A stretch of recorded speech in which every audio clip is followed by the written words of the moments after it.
Welcome back, everybody, to episode number 8 here in the Systematic Factory.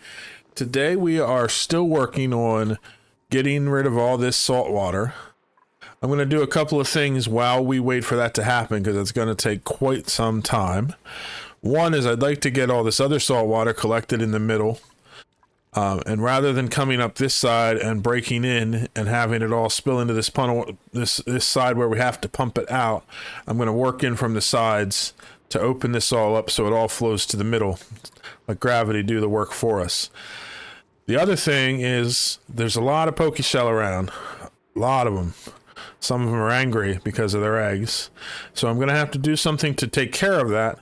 But also I want to set up a place to farm them, because the Pokeshell's molts are going to be useful for making lime, which I'm going to need a lot of very soon when I get into steel production. And so I'm going to get a small kind of farm set up for them where I can control the eggs so that they don't get angry and they don't kill my dupes. And they'll also be able to get rid of some of my polluted dirt for me, which will be very useful. I did a few things while I was waiting on this tank to empty out.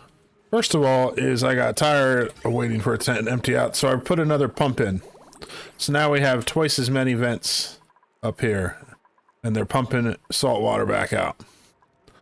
So that'll double the speed of this going down. The other thing is when I had run the original wire, I thought to myself, I should have just ran a heavy watt wire, because I'm going to need a lot of power down here when I do my initial run for the steel in the oil biome. And so I did that. I ran a heavy watt wire connected to our main grid. So they're just, right now they're just connected to the pumps. Later on, once I get this emptied out and I start building the area, I will put in a little extension of our power grid so we can connect up our refineries and things like that. And all the things I'm going to need to make our first steel and plastics. So this is pumping out now. It's going twice as fast, so it'll go even faster. The next thing that I wanted to work on while I'm waiting is an area here to capture all of our Pokeshell spawn and start farming them for their molts so I can make a lime, because I'm going to need that for steel. So what I did is I moved all of this stuff down. It was up here. I moved it down here, organized it a little better, and I added in another reservoir for the chlorine. I'm going to turn this off now because we've gotten it all cleaned out down here. It's just wasting power at this point. We can turn it back on if we need to. This one will still keep the carbon level down here at the bottom at these tanks. So the tanks can fill up with carbon, but once it gets up above, it will start eating it again, so it won't get into our base. I did a lot of airflow tillage too around the bottom so that the carbon can get out of our base pretty easily. Secondly, or the next thing is I moved our thimbleweed farm to this side, made it a little bigger, and so it's still running off the polluted water. Ooh, why am I out of polluted water? Did I disconnect the power again? Power. You out of water? Yep. A pipe got broken while I was making the power lines, and we ran out of water. Okay, so let's get that reattached.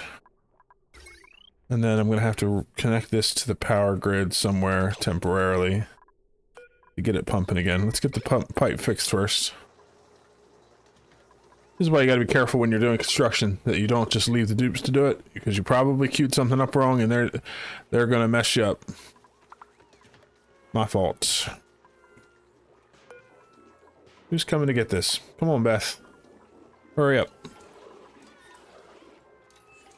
Okay, so that's back on. I'm going to temporarily patch this line into this bomb line just to get the pumps running again.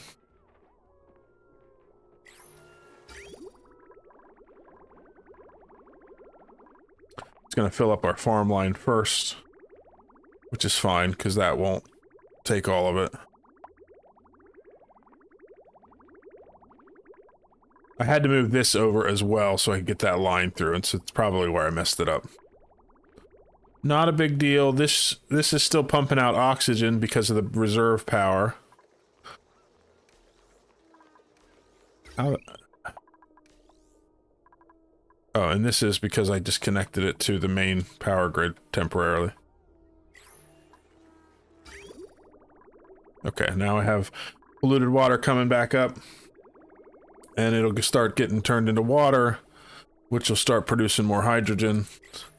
This system kept itself sealed up so that when it turns back on, I don't have to worry about any mixed gases, which is good.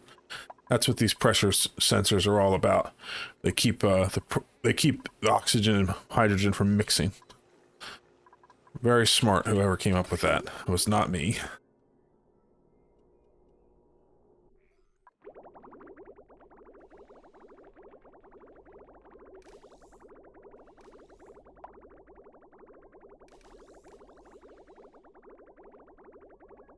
Okay, so this is gonna start doing all this, but this part is not connected to the grid right now.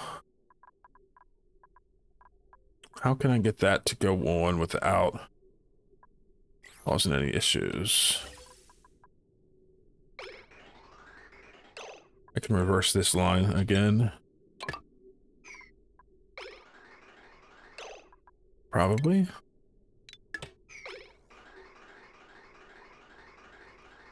Maybe that'll be enough to fire it up.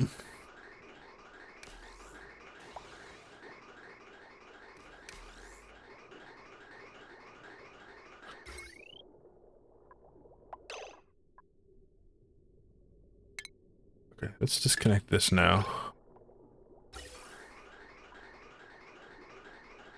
Okay, I think that's gonna do it. So let's come back down here, disconnect this, and this should start getting enough power pretty quick to get things running.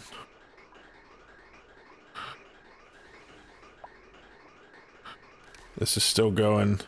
These are starting to fire up. Doesn't take a lot of power to get it primed, but does take a little bit. So we just need to see if this is going to keep running. Need to disconnect this line again.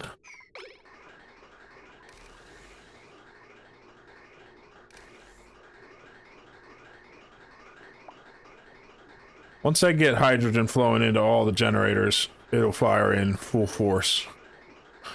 And that'll be what I need. As long as the water's still flowing, it is. Alright, we're good. Everything is back up to normal. Alright, so back down here. So I have this moved over so that it's running off of... It's just, I made it a little larger and I moved it out of the way, and I started building another stable here. So I'm still working out exactly how I want to do this, but I knew I want to have a critter drop off here, and then a feeder. And I'm going to use a ranch, or a grooming station, I mean. And let me think about this. Probably want to switch those two. Because I want to have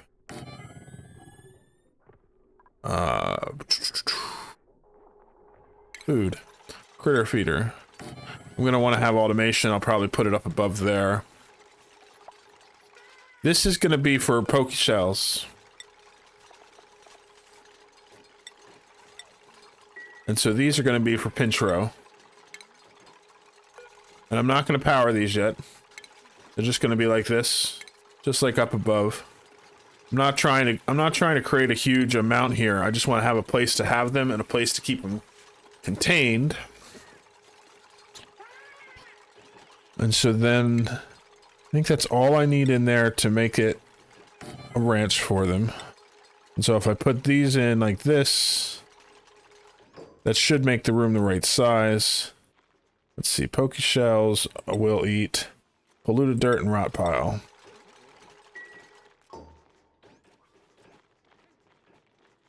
So this room is currently 97. We put that airflow tile in, it'll be 96, which is how I had it planned.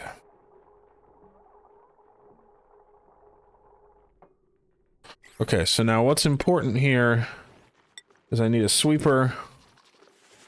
Okay, good. If I put a sweeper right there, it will reach all that. This we need to have in right away. Because unlike the hatches where it'll just slow down there... Oh, I don't want to use regular wires anymore. I have switched the whole base over to conductive wires. But unlike the hatches where having an egg in there will just cause it to slow down their breeding, for the Pokeshells, if there's an egg in there, it'll make them aggressive, and it'll kill all of our dupes.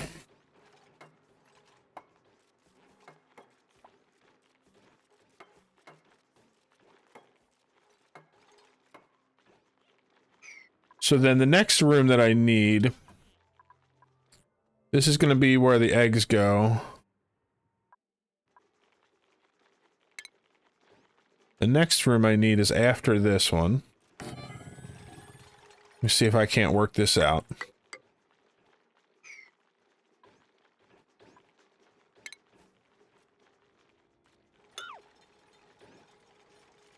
We're going to have another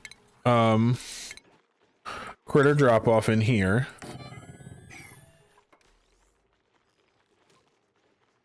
This is also going to be where we drop the eggs. Yeah, this will work.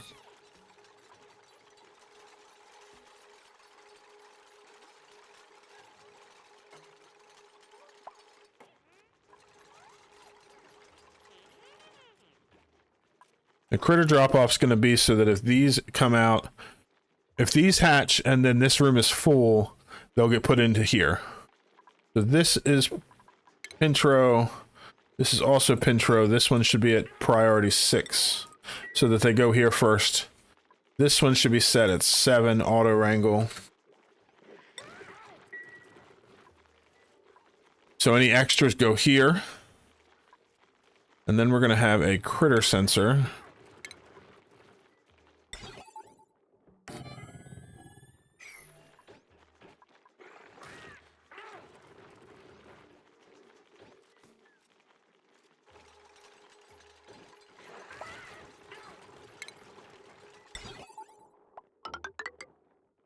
Oops. Automate this door.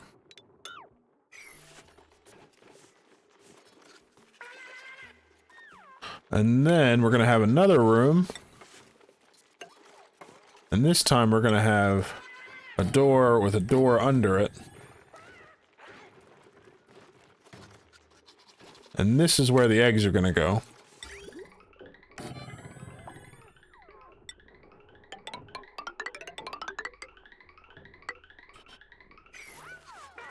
And then I need a conveyor loader.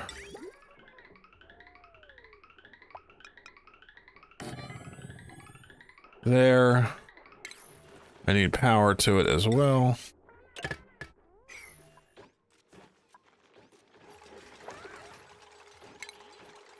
And then we can do walls.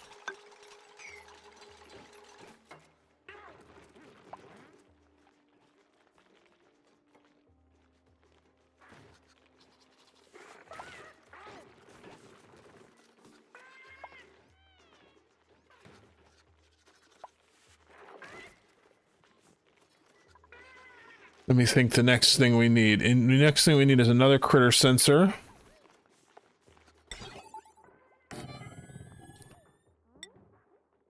And it's going to go to this door.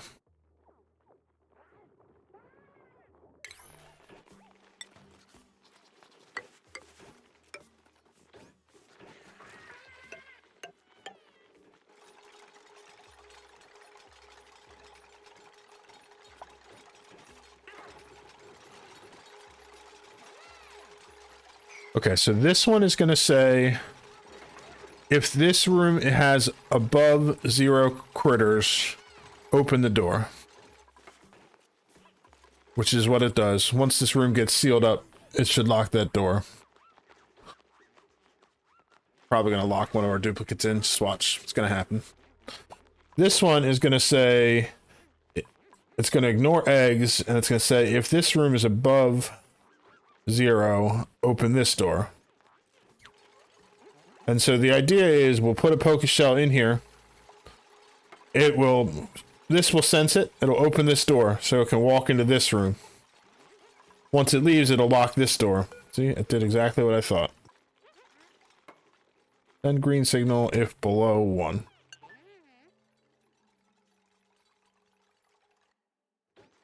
Okay, that way we can get in there. How did you guys get up there?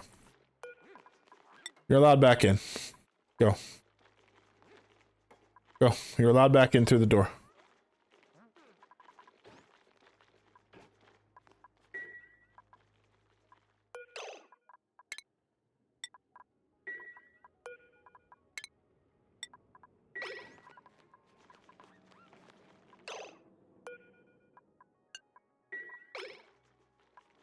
Delete duplicates. Okay, so then this one, once this Pokeshell moves into this room, this one will say, well, now it's above 0. This door will open, this door will close because there won't be one in here. And then this door, when this door's open, it'll walk over, this door will close, and that'll force it to drop down. So then the last room I need is a pit down here that is going to hold all the Pokeshells that we drop in. And what we're going to put in there, I need to have a way to actually get in here to build the things.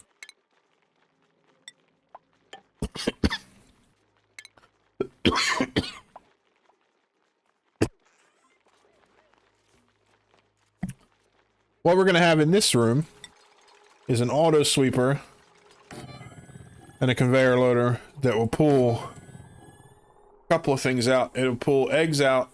I'm going to need 2 of them, I guess. One of them will pull any eggs out so they go back up here. And the other one will pull out Pokeshell molts. And for now, let's just have them go. You know what? We can just do it this way.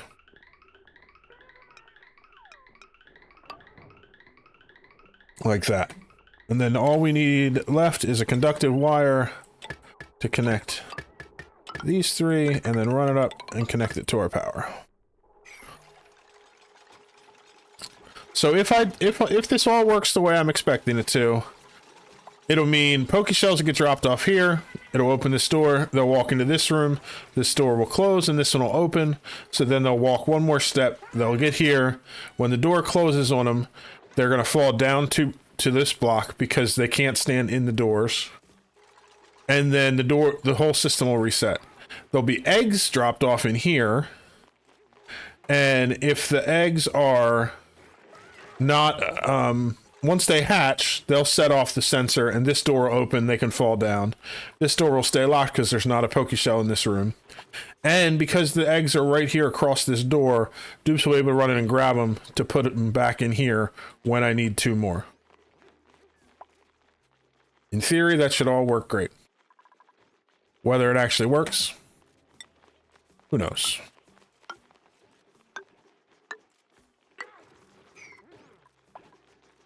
So once we get this all built, I'll seal this up and it'll be ready to go.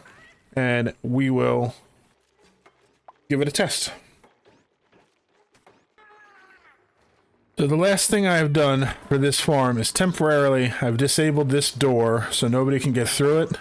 And I set this conveyor loader to allow manual use.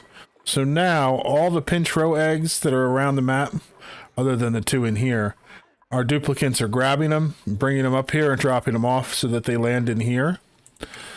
Which means that we can go down and explore and start digging out. And then whenever we come across a pinch row egg, our duplicates will grab it and bring it up here. So that way we can explore without having the Pokeshells attack us because there's an egg around. Because as soon as we find the egg, somebody's going to grab the egg and put it safely away in here. And then also these can incubate. They have quite a while to go, but they'll turn into Pokeshells and then they'll fall down into here. And then they can, down here, all the Pokeshells down here are going to do, since they're the extra ones, is they're going to stay there until they turn into molts, and then that'll get picked up, it'll get shipped over here and dropped here where we can reach them. So you can see they just dropped off an egg and it's making its way into here. We should have a total. I think there was 9 of them when I went to put them in here. Here, let's remove and put it back in. So there's 1, 2, 7. So there's... I think that might be the last one. The other ones must have hatched. So hold on, I want to set this priority as 7. And this priority is 7. He already put it in there. Let's open this door just for a second so somebody can go in and grab me an egg. Make sure that they can actually do that. They should be able to get one through the door.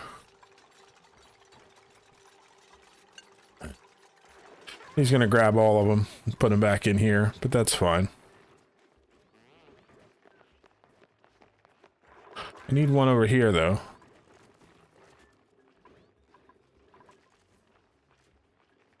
Okay, let's do it this way. We're going to turn allow manual use off, and we're going to open this door.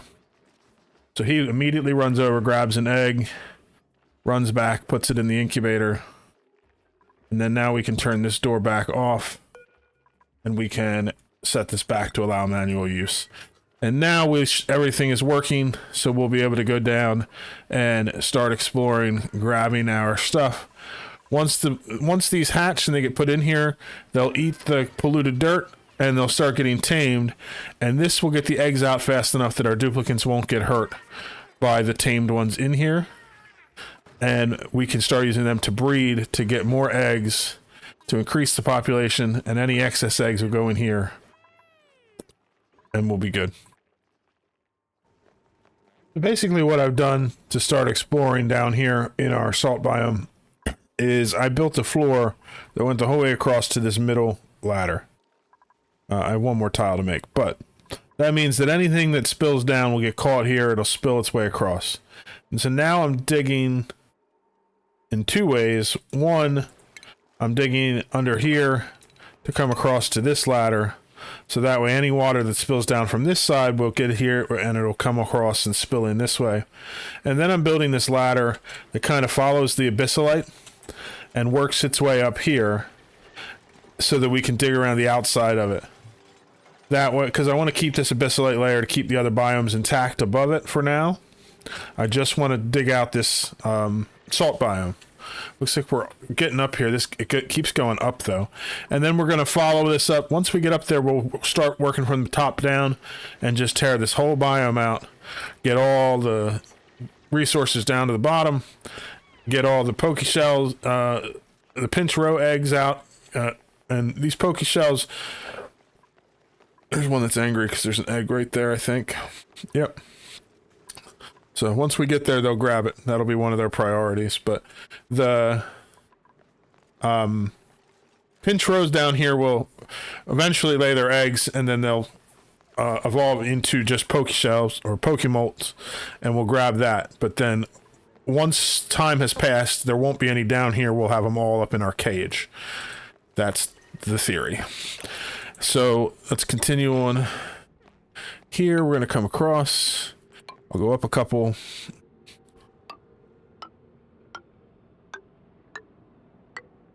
Now I should be able to continue all the way up to the top of this salt biome.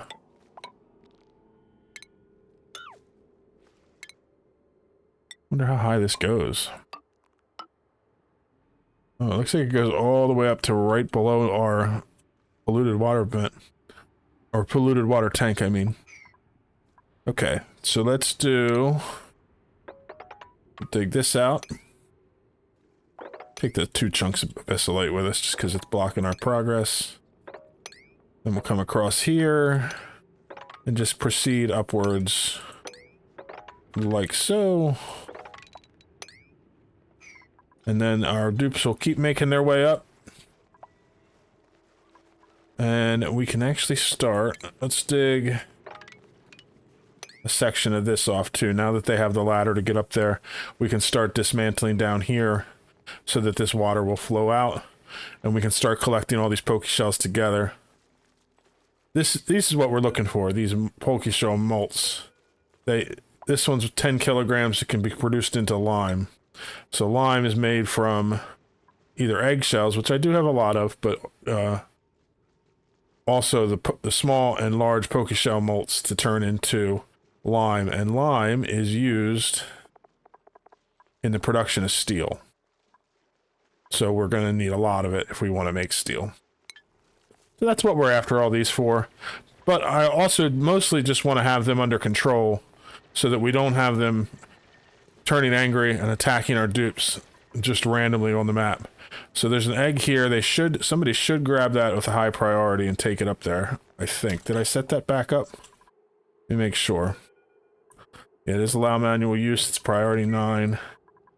Oh, see, we already have a couple that have made their way down in here because they hatched, which is great. It shows that this is working how I expected it to.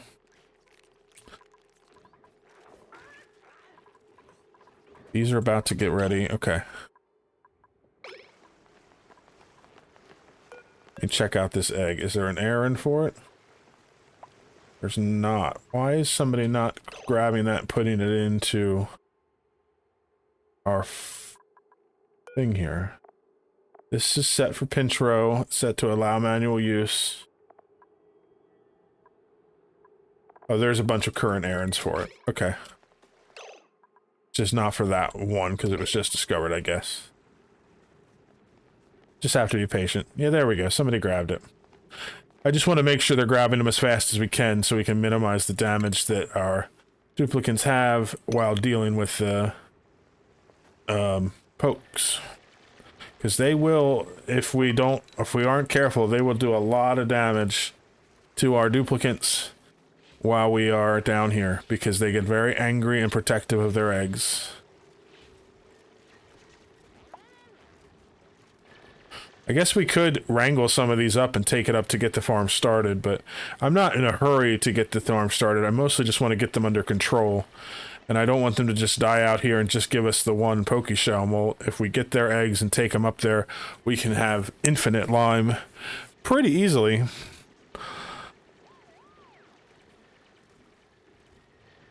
Once we get them all down in the same place, it'll be easier to manage them as well. Okay, so we'll keep working on that.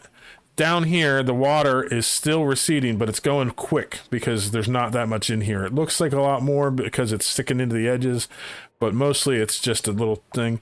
It was all the way up to here when we started, and now we're down to here. We're pumping out as fast as we can. So it's going to take probably another 20 cycles to get all this salt water pulled out, and then once we do, we'll hollow this section out and make an entryway. But I think that that's going to have to wait till the next episode, because we've been going for 29 minutes already just getting this all set up. But it was well worth it. We have now solved our lime problem, which is something that we definitely are going to need to deal with in the future. So in between episodes, I'm going to finish hollowing out this salt biome, getting all this water collected together, and getting all the Pokeshells together. And in the next one, we will come back, and this should be empty, and we will get started right away with building our entryway here and cracking into our oil biome. Hope you enjoyed watching this episode. We'll see you in the next one. Bye-bye.